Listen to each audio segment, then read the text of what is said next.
Essa partezinha aqui, olha, nós temos ainda o NFU, o NFU, tá? E o LRU. Esse aqui, o L é de menos, né? É o menos frequentemente usado, então é quantidade. Então é quantos acessos teve. Ele teve 1000 acessos, ele teve 800 acessos, quem teve menos, tá? O M é de mais, tá? Mais acesso, então é quantidade.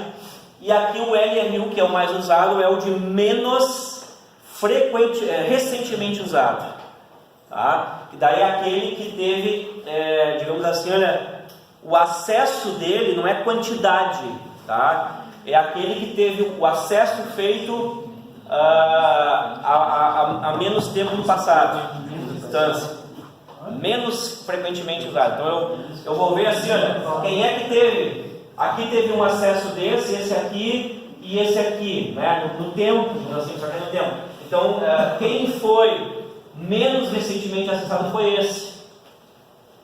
Tá? Não é quando entrou, porque ele pode ter entrado, ele pode ter entrado aqui e teve um acesso aqui, aí esse ponto. Tá? Então o LRU é o menos frequentemente usado. Tá? O NFU é a quantidade, aí é só contar mesmo quantos, e o LFU também é a quantidade. Mudando de assunto agora, gerência de processador. Agora os que nós temos aí. Tá, 9. Nós trabalhamos nessa disciplina. Esse é o último grande assunto da disciplina, né? A gente trabalhou gerência de disco, arquivo, disco, como fazer alocação, sistema de arquivos, né? Depois a gente trabalhou gerência de memória. Acabamos de sair dela agora. Gerência de memória, né, como que gerência de memória, e agora a gerência do processador. A CPU. Só melhor. Só piora. A CPU. Porque uma coisa que eu venho pregando para vocês há um bom tempo é que agora tudo bem, agora eu tenho máquinas com 4 cores, com 8 cores, tá? Mas até um tempo atrás eu não tinha. E mesmo assim, quando eu tinha máquina com um processador só, a gente dizia, ele está executando 5 tarefas ao mesmo tempo. Não, ao mesmo tempo não pode. Como que é ao mesmo tempo? Como é que vai executar 5 tarefas ao mesmo tempo se tem um processador só? Aquele processador não está executando 1 e não está executando as 4. Então não existia esse de ser ao mesmo tempo. Agora até pode ser. Se eu tenho 8 processadores, eu posso, cada um deles está em 8 tarefas. Aí sim. Tá? Mas mesmo se eu tenho 8 processadores, o máximo que eu vou ter é 8 ao mesmo tempo. Não vou ter 16, não vou ter 24, 100, como eu posso ter. Tá? Mas, no entanto, eu tinha a ilusão de que era ao mesmo tempo. E isso tem a ver com a gerência de processador. O processador, aquele processador, é um recurso de exclusão mútua. Se um está usando, ninguém mais pode estar usando. Então, veja que quando o meu sistema operacional está executando, é ele que está executando, ninguém mais. No momento que o sistema operacional ajeita a casa, faz o que tem que fazer, e daí manda a CPU, muito bem CPU, agora tu vai executar o processo P1, pode começar a execução. Aí o hardware começa a executar o processo P1. No momento que o SO passa a bola para o P1, o SO está fora da jogada, o sistema está fora da jogada. Ele está só pendurado em memória. Ele está fora da jogada, porque ele entregou a CPU para o P1. Isso passa até por questões que nós não vamos abordar aqui, questões até de segurança, né? Tá, então quer dizer que esse processo P1 pode fazer qualquer coisa? Nos primeiros hardware, sim. Eu sou um processo, fiz um programinha, fiz um processo da minha CPU, agora fez a festa, a CPU é minha. Né? Vou chutar o sistema operacional, já era o sistema operacional. Sim, era possível de fazer. Até o Windows Millennium. Falando de Windows. Até o Windows Millennium era possível fazer.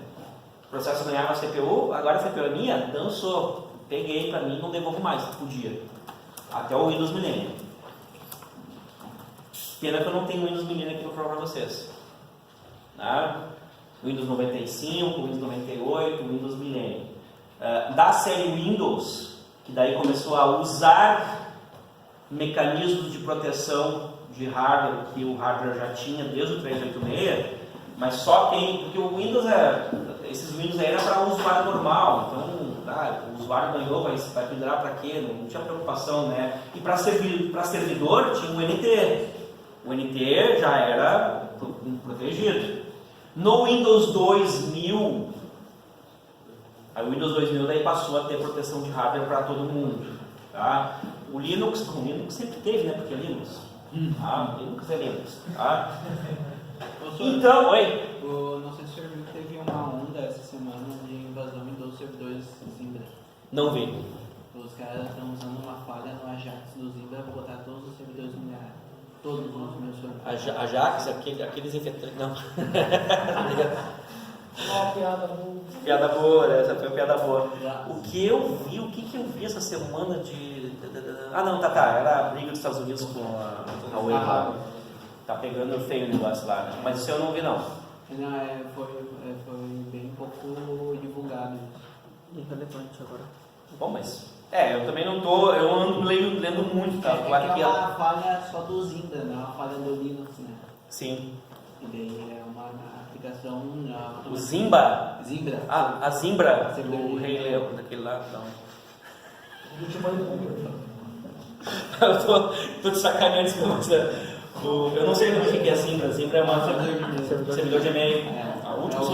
O último servidor de e-mail que eu usei era o Postfix. É um Postfix mineral. Se não me engano, o Yahoo, ele comprou a Zimbra e eles utilizam Zimbra. Porque ele falou, não se usa mais o Postfix. Não, eu configuro sim. E eu ainda peguei o CNMail. O CNMail sim dá pra dizer mas o Postfix também não é. O Postfix é natural, é nativo já. E aí o Debian trazia o tal de Mud, que era o livre, porque o Debian não basta ser gratuito, o Debian tem que ser livre, né? Ele trazia o Mud lá, que era horrível, a primeira coisa que fazia era instalar o Mud para instalar o Postfix, lá na Works. O Zimbra ele é um Postfix melhor. Bom, o que é então a gerência de processador? Eu entregar, eu tenho várias tarefas para serem executadas, processos, enfim, e fazer com que todas elas sejam executadas dentro de algum tempo da melhor forma possível, ok? Um processo, antes da gente falar de gerência propriamente dita, a gente tem que voltar a definir, eu já defini isso, eu só vou relembrar a definição e aprimorar ela. Do que é um processo? A gente chama de processo. Processo não é a mesma coisa que programa. Programa eu faço lá em C um Hello World, compilo, gero um hello.exe, aquilo é um programa.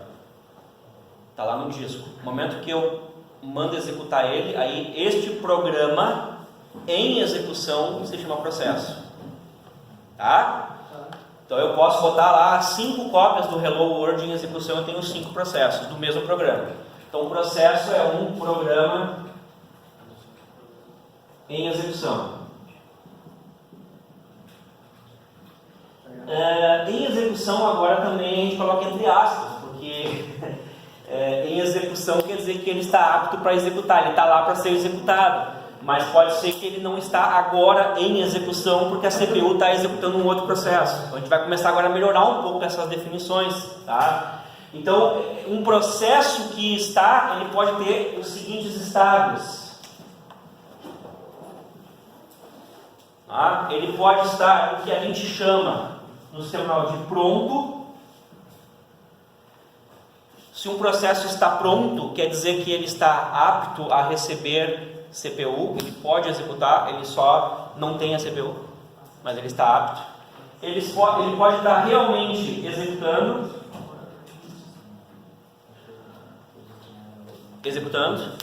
Se eu vou no Linux e dou um PS, eu consigo ver esses status, mas geralmente já aparece todo mundo como executando porque,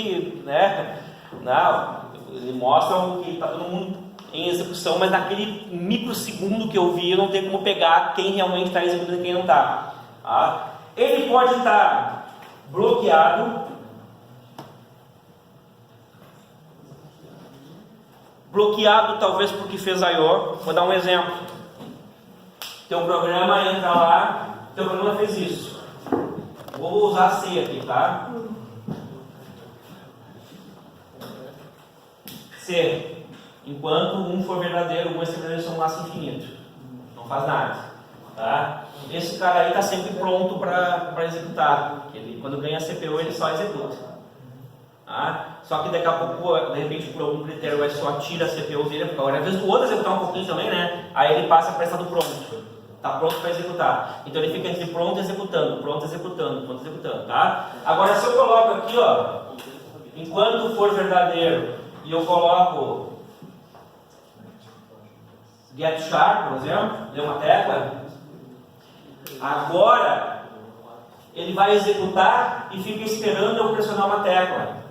Agora ele está bloqueado, porque está à espera de um I/O. Não adianta eu dar CPU para ele, eu vou dar CPU para ele ficar esperando para eu pressionar a tecla. Entenderam a relação? Então lá no estado esse processo está bloqueado. Quando eu pressionar uma tecla, aí ele tem uma tecla, daí ele pode ser liberado e pode voltar a ganhar CPU, porque agora ele ganhou, o que estava bloqueando ele foi satisfeito. Tá? Então, dentro do sistema operacional, se considera esses critérios, assim, tá? E dentro de um processo,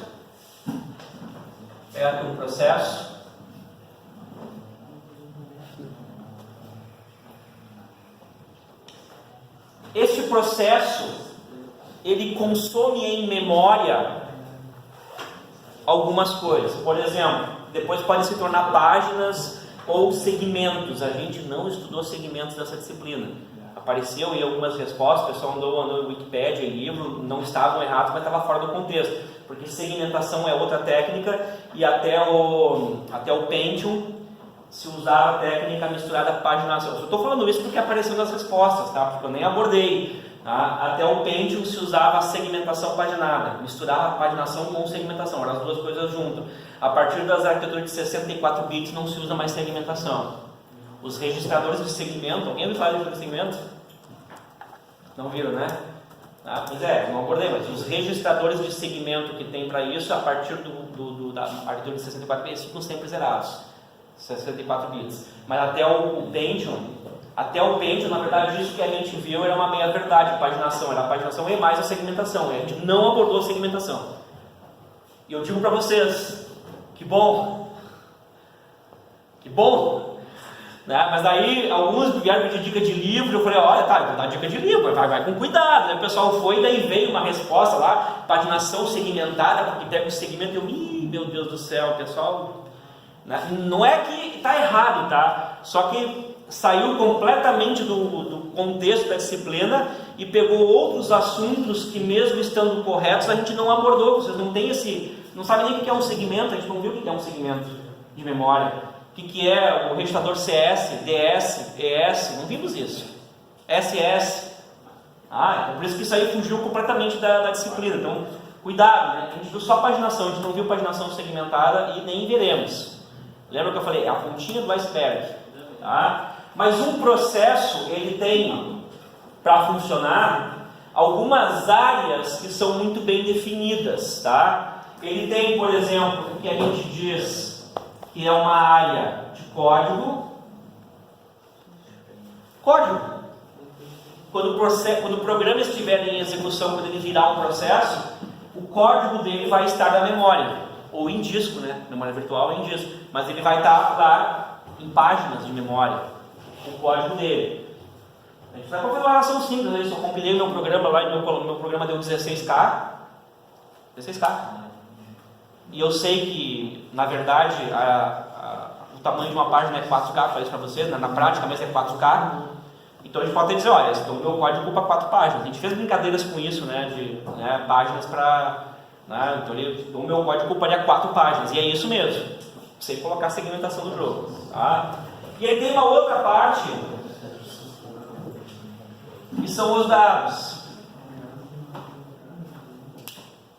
A área de dados, as minhas variáveis, mas atenção agora que eu vou ter que fazer uma pequena diferenciação, vai ser importante para falar de threads. Quando eu falo área de dados, são os chamados dados estáticos. Barbaridade. O que são os dados estáticos? Eu vou pegar o caso do C. Não sei o quanto vocês programam em C, mas vou pegar o caso do C. Oi? Eu vou pegar o C, mas pode ser qualquer linguagem, tá? Porque esse conceito aqui vai ser importante. Int, soma, int A, int B, e aqui por algum motivo, não sei, não tem o que eu vou fazer, eu criei aqui um vetor int V de 10 posições. Tá? Uma função soma. Vejam bem, esse vetor de 10 posições e essas duas variáveis A e B, eu vou ter que remeter aqui, senão eu não vou conseguir explicar threads. Esse vetor de 10 posições que vai ocupar 40 bytes de memória e esse vetor A e B, eles não existem na área de dados. Por quê? Porque talvez eles nem venham a existir. Se eu nunca invocar a função soma, não vai existir esse V. Esse V ele vai ser criado se eu chamar a função soma. Ele é criado sob demanda. Se eu nunca chamar a função soma, eu nunca vou consumir essa parte de dados. Se eu chamar a função soma, aí é criado. Aí ele executa, quando a função retorna, é destruído. Se eu chamar de novo, é criado, destruído. Então, esses são dados dinâmicos, que a gente chama, não são estáticos. Eles são criados e destruídos, criados ao longo do programa. Eles não estão aqui, na área de dados. A área de dados é aquele, quando o programa vai entrar em execução, ou se eu vai falar muito bem, o que esse programa precisa de dados para ele funcionar? E aí vai alocar aqui. Não o que ele vai precisar ao longo de sua execução. Porque daí eu não sei. Tá? Então, na prática, quem são os dados estáticos? Os dados que estão aqui. Geralmente são as variáveis globais. Aquelas que existem desde sempre. Variáveis globais. Tá? Elas são estáticas. Já é definido no código, né? Porque daí a variável global, ela já tem que existir desde o nascimento do programa. Então, é o sistema operacional quem gera espaço para ela. Se não tiver espaço em memória para ela, nem entra em execução. Variável estática.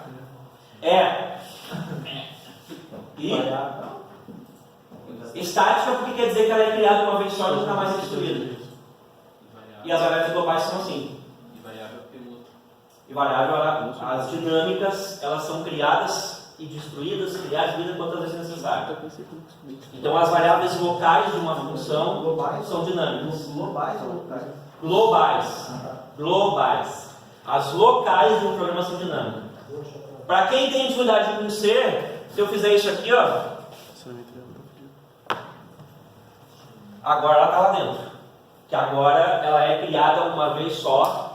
E quando eu chamar a função, vai usar o que já existe. E quando eu encerrar a função, ela não é destruída. Estética. Tu coloca o estético na frente, ela é criada uma vez só e nunca é destruída. Tá, mas o que importa pra mim aqui? O que é? Eu não quero dar aula de C aqui, pelo amor de Deus. Adoraria. Tá?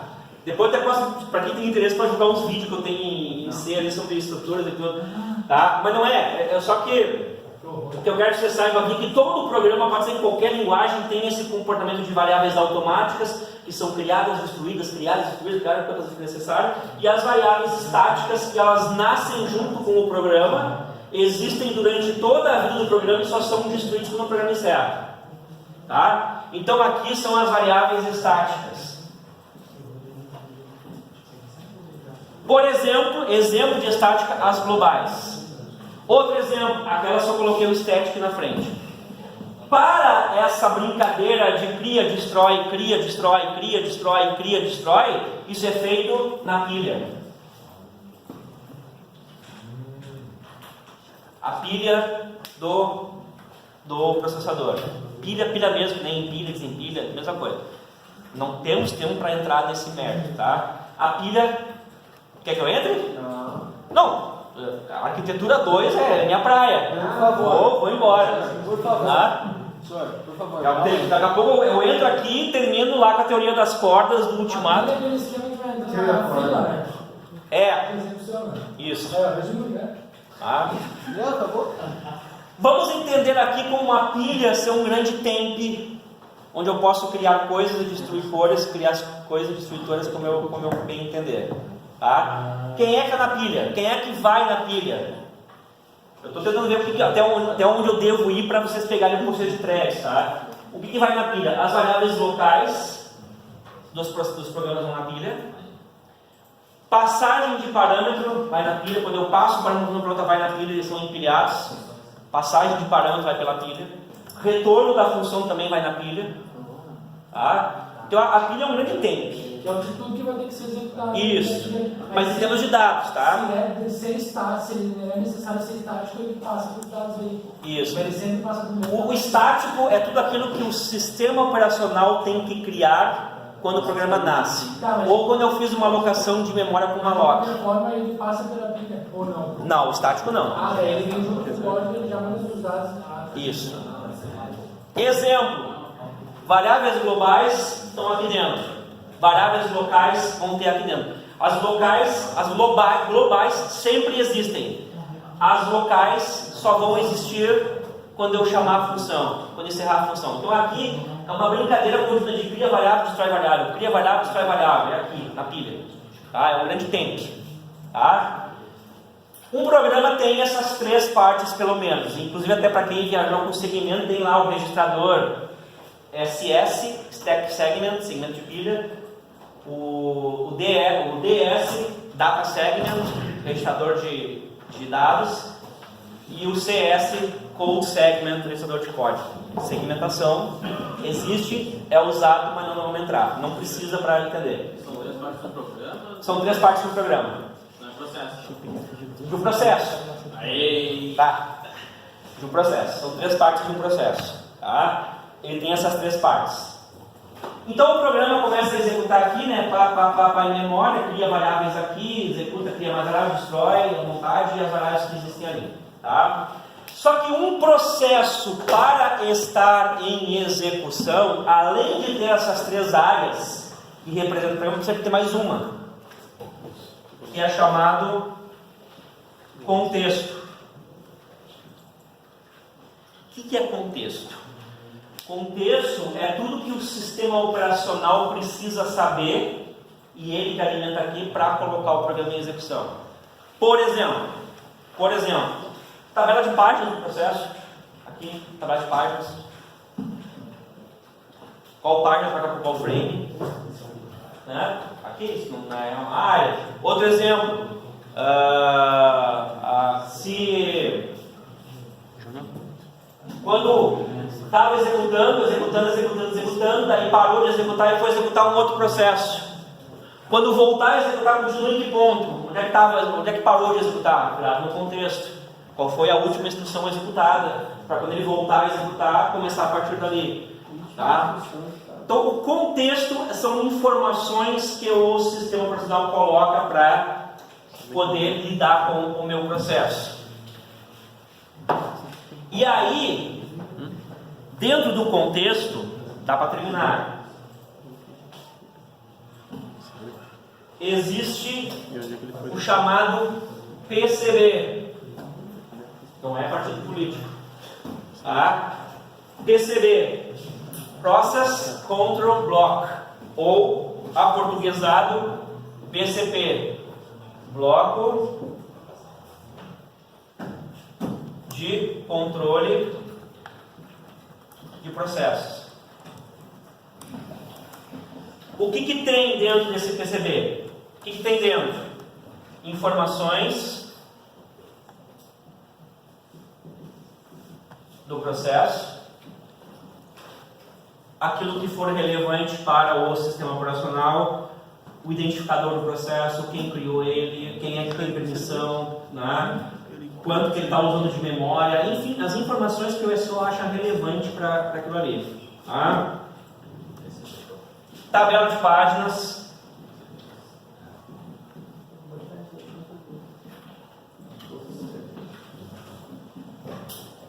Próxima instrução.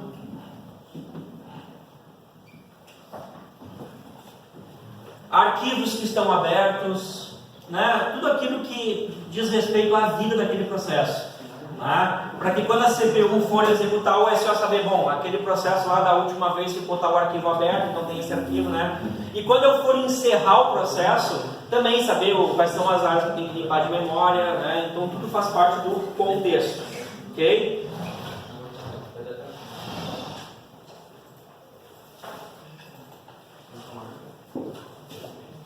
O que é uma thread? Agora sim, dentro do conceito de sistemas operacionais. Vamos imaginar que eu tenho um programa, e aí desse programa eu transformei ele num processo. Vamos estar lá executando.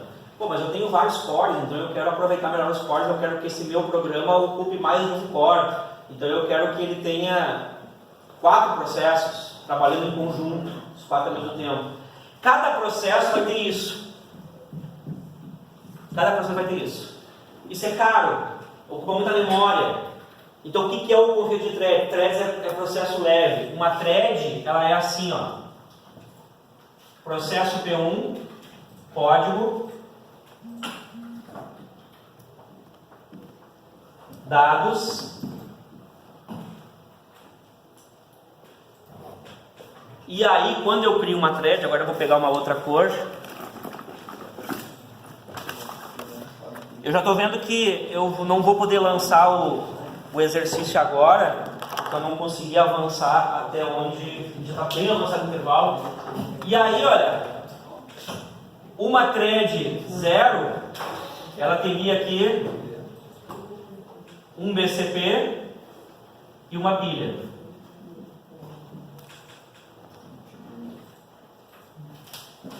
Vou explicar. Ou seja, quando o processador for executar, o BCP executa a partir daquele e está usando esses dados aqui. Se eu criar uma segunda thread 1, ela vai ter um outro BCP e uma outra pilha, mas vai usar a mesma área de código de dados do programa principal. Compartilha, isso que é bem mais econômico, não gasta tanta memória. Para criar threads, threads é assim: eu compartilho muita coisa com um processo em comum. Significa que, sim, pessoal, se tem um vetor aqui dentro, gigante, todas as threads usam aquele mesmo vetor, é o mesmo. Se uma alterar, a outra reflete. Naturalmente, elas compartilham o mesmo espaço de código e o mesmo espaço de dados. Necessariamente. Mas elas podem ter cada uma suas variáveis locais na pilha. Quem é que usa threads? Navegador. Cada abinha é uma thread. Cada abinha está mais. Como são threads diferentes, uma pode estar executando aqui, a outra aqui. Cada um executando cada uma das suas variáveis globais e os mesmos dados estáticos, os globais. Tá? Se eu for programar em threads, não vou mostrar. As variáveis globais que eu criar, todas as threads têm a mesma. Se eu alterei, todo mundo vê a alteração. E aí cada thread cria a sua variável local. Tá? É assim que eu programo com threads. Para nós aqui, olha, sistemas operacionais não é programação. O que importa é que para o sistema operacional, como que ele vai enxergar essas threads. Tem sistemas operacionais que diz, não, eu vou dar a CPU, escalonamento. Tem sistemas operacionais que dizem, eu vou dar a CPU para o processo. O processo é aí que divida entre as suas threads. Tá? Não é muito legal, mas né? E tem outros que pode colocar essa thread em execução no Core 0 e essa aqui no Core 1. Depende de como é que é o sistema operacional. Tá? Os sistemas operacionais que permitem colocar no Core 0 e no Core 1, eles têm que se defender do cara poder criar um monte de thread só para lotar a CPU e conseguir, né? Mas aí, questão de prioridade para isso. Bom, para finalizar aqui, uma CPU só, se tem alguém executando, não tem mais ninguém executando. Terminando aqui, pessoal, daí vocês estão dispensados. Eu vou trabalhar o T25, não está... T24? 24? Não está pronto ainda, mas ele é objetivo, 5 questões objetivas e é individual. Tá? Tá? Dá um descanso aí para vocês. Daí na semana que vem, descansa.